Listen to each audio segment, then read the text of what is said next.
Hi everyone. We're going to get started with the next section dealing with trig, which deals with right triangle trigonometry. And um, if you've done anything with trig functions up to this point, this is probably what you learned in the past. So we're going to start with a right triangle, and then we've marked an acute angle measure theta.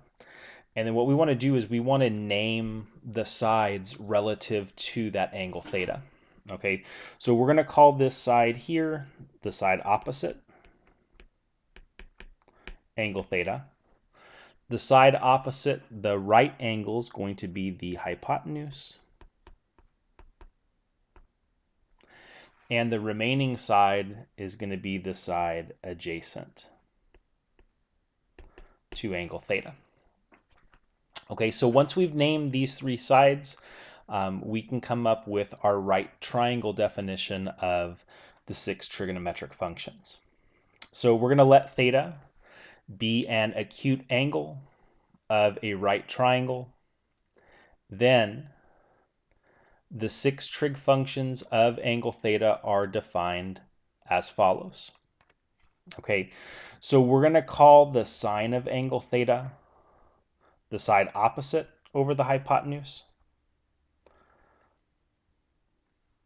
We're going to call the cosine of angle theta the side adjacent over the hypotenuse. The tangent of angle theta is going to be the side opposite over the side adjacent. And then cosecant, secant, and cotangent are just the reciprocals of sine, cosine, and tangent respectively. So cosecant, if it's the reciprocal of sine, is going to be the hypotenuse over the side opposite. The secant of theta, if it's the reciprocal of cosine, will be the hypotenuse over the side adjacent. And the cotangent of angle theta, if it's the reciprocal of tangent, cotangent will be the side adjacent over the side opposite. And back when you learned this, I'm sure your teacher gave you this phrase here to help you remember, which is SOHCAHTOA.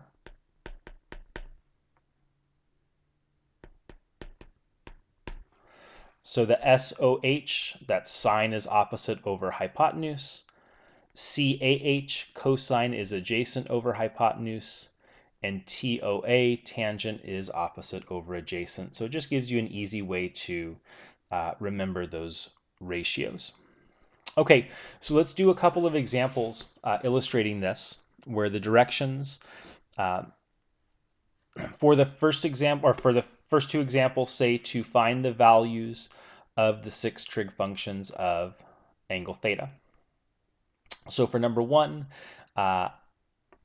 we're given that the side opposite is 2 and the hypotenuse of that right triangle is 4. For us to find the six trig functions of angle theta, the first thing we have to do is find the missing side length. Okay, so we can go ahead and call that missing side length x. And once we do that, we can use the Pythagorean theorem to find the length of that missing side. Okay, so we know that x squared plus 2 squared is equal to 4 squared. So when I isolate x squared, it's going to be 4 squared, which is 16, minus 4, or sorry, minus 2 squared, which is 4. 16 minus 4 is 12. And then we can take the square root of both sides. So we get x equal to, normally it would be plus or minus rad 12, but since x corresponds to a side length, we're only going to use the positive value. Okay, so positive rad 12, I can simplify that to become 2 rad 3. Okay, so that right there is my missing side length. And then once I have the 3 side lengths, we can go ahead and come up with the 6 trig functions. So sine is going to be opposite over hypotenuse. So 2 over 4 simplifies to 1/2. I can go ahead and find cosecant. So cosecant is the reciprocal of sine, which is 2, or you can do hypotenuse over opposite. So 4 divided by 2 is 2. For cosine, it is the side adjacent over the hypotenuse, which is 2 rad 3 over 4, which simplifies to rad 3 over 2, which is going to make secant the reciprocal of that, which is 2 over rad 3, which when I multiply the top and bottom by rad 3 to rationalize, we get 2 rad 3 over 3. And then tangent is opposite over adjacent, so that's 2 over 2 rad 3, which is 1 over rad 3, which when I rationalize that denominator, multiplying the top and bottom by rad 3, we get rad 3 over 3. Cotangent is the reciprocal of tangent, so if tangent is 1 over rad 3, that's going to make cotangent rad 3 over 1, which is rad 3. Okay, I'm going to have you guys do number 2. So work that one out on your own. Go ahead and pause the video to do that, and then turn it back on whenever you're done.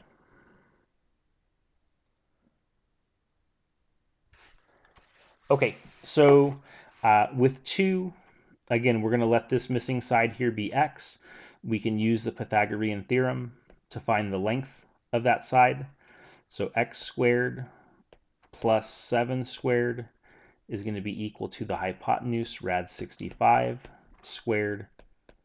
So when I isolate x squared, rad 65 squared is 65, minus 7 squared is 49, which makes x squared equal to 16, which makes x equal to 4. Okay, so we can go ahead and find our 6 trig functions based on these side lengths. So relative to angle theta, sine is opposite over hypotenuse, which is 7 over rad 65, which is going to rationalize to 7 rad 65 over 65. Cosecant is the reciprocal of that, which will be rad 65 over 7. Cosine is adjacent over hypotenuse, which is 4 over rad 65, which rationalizes to 4 rad 65 over 65. Secant is the reciprocal of cosine, which is rad 65 over 4. And then tangent is opposite over adjacent, which is 7 over 4. Cotangent is the reciprocal, which is adjacent over opposite, which is 4 over 7. Okay, so the second part of today's lesson is going to be looking at trigonometric identities. Okay, so there are 4 sets of trigonometric identities that we're going to look at. The first being the reciprocal identities, which we've made mention of not only in today's lesson, but in past lessons. So we know that sine and cosecant are reciprocals. So sine is 1 over cosecant. Cosecant is going to be 1 over sine. We know cosine and secant are reciprocals. So cosine will be 1 over secant. And secant is 1 over cosine. And then tangent and cotangent are reciprocals as well. So tangent is 1 over cotangent. And cotangent is 1 over tangent. Okay, the next set of identities, the quotient identities, you guys should be familiar with as well. So we can write tangent as the quotient of 2 other trig functions. We can say that tangent of angle theta will be the sine of theta over the cosine of theta. And because cotangent is the reciprocal of tangent, we can say that cotangent will be the cosine of angle theta over the sine of angle theta. Okay, the next 2 sets of identities should be brand new to you guys. Okay, so the third set of identities we're going to look at are the cofunction identities. And what I've done is I've drawn a diagram of a right triangle to the right of these cofunction identities. Okay, so in the right triangle, we know that the sum of the measures of the interior angles of a right triangle have to add up to 180 degrees. which we know that 180 degrees is going to be pi over 2, sorry, is going to be pi radians. If one of the angles is a right angle, that means that that angle is pi over 2. It means that the other two angles have to add up to 90 degrees or pi over 2 radians, which means that those two angles are complementary angles. Okay, so if one of the angles has a measure of theta, for the two acute angles, for them to add up to 90 degrees or pi over 2 radians, the other one has to be pi over 2 minus theta, or 90 degrees minus theta. Because when I take theta plus pi over 2 minus theta, those two angles are going to add up to pi over 2 radians, or 90 degrees. Okay, so I've written down the 6 cofunction identities. So the sine of pi over 2 minus theta is equal to the cosine of theta, and the cosine of pi over 2 minus theta is equal to the sine of theta. I'm just going to look at those two, and then you guys can make a similar relationship with the other cofunction identities. Okay, so when we look at the sine of angle theta, in this particular triangle, the sine of angle theta will be the side opposite, which is A, over the hypotenuse, which is C. If we look at the cosine of pi over 2 minus theta, when we go to the angle pi over 2 minus theta, cosine is the side adjacent, which is A, over the hypotenuse, which is C. So both the sine of theta and the cosine of pi over 2 minus theta, they're both equal to both equal to A over C. When we go back to the first cofunction identity, the cosine of angle theta is the side adjacent, which is B, over the hypotenuse C. And the sine of pi over 2 minus theta, when we go to the angle pi over 2 minus theta, sine is opposite, which is B, over the hypotenuse C. So both the sine of pi over 2 minus theta and the cosine of theta are equal to B over C. Okay, so what does this mean? If we have like a trig function evaluated at an angle measure, so let's say the sine of angle theta, the cofunction of sine is cosine, just like the cofunction of cosine is sine. We can do the same thing with the other 4 trig functions. What do you guys think the cofunction of secant is? Well, it's going to be cosecant. And the cofunction of tangent is cotangent. Okay, so if we have a trig function evaluated at an angle, so I'll go ahead and write this, a trig function evaluated at an angle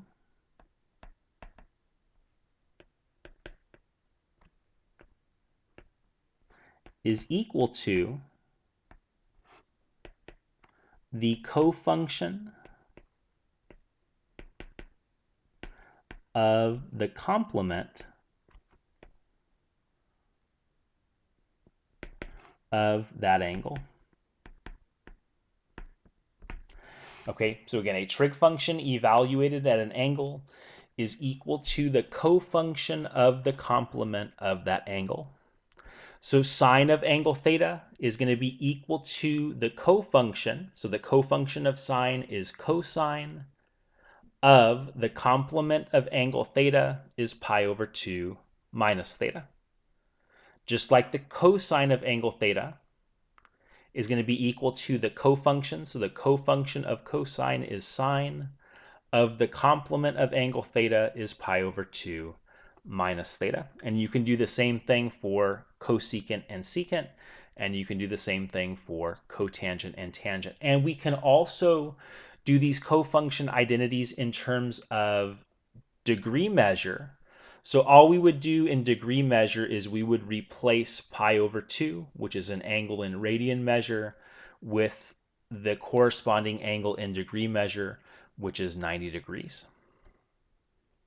Okay, The last set of identities, I think, are the most important identities for you going forward. Like when we start doing work verifying identities, which is like proving two statements involving trig are equal, which we'll do at the end of this lesson. These Pythagorean identities are going to be the ones that are used most frequently. Okay, so there are three Pythagorean identities that you have to know, and you want to memorize the first one. Okay, so the one that you should memorize is sine squared plus cosine squared. So the sine squared of angle theta plus the cosine squared of angle theta is equal to 1. And if you look over to the right, when we say sine squared of theta, that's like taking the sine of angle theta and squaring it. If you look even further to the right, you're actually going to see where this Pythagorean identity comes from. Because if you take the unit circle, okay, so again, that's a circle centered at the origin with radius 1. And you guys should remember when we did the unit circle definition for the trig functions in our last section. Like to find the coordinate pair that corresponded to an angle measure, what we did was we dropped a vertical segment down to the x-axis. And we said that the distance from the origin to this point right here that I'm marking in red, that is going to be some x coordinate. Okay, and the distance from the origin to this point up here in red is going to be some change in the y direction, which is going to be a y coordinate. Well, if we use the Pythagorean theorem on this right triangle, because this triangle is a right triangle, we can say that x squared plus y squared is equal to 1 squared, which is 1.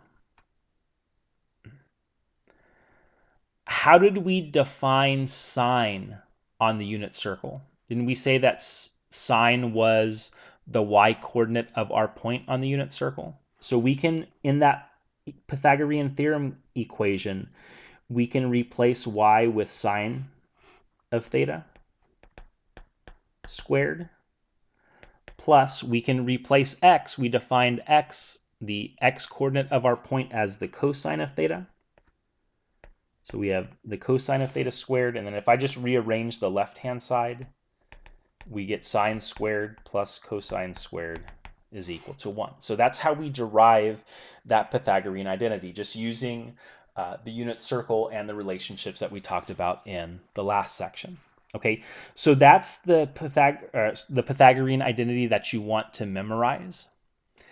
The other two come very easily from that Pythagorean identity. So if we take that first Pythagorean identity and divide everything on both sides by cosine squared, sine squared over cosine squared is going to become tangent squared,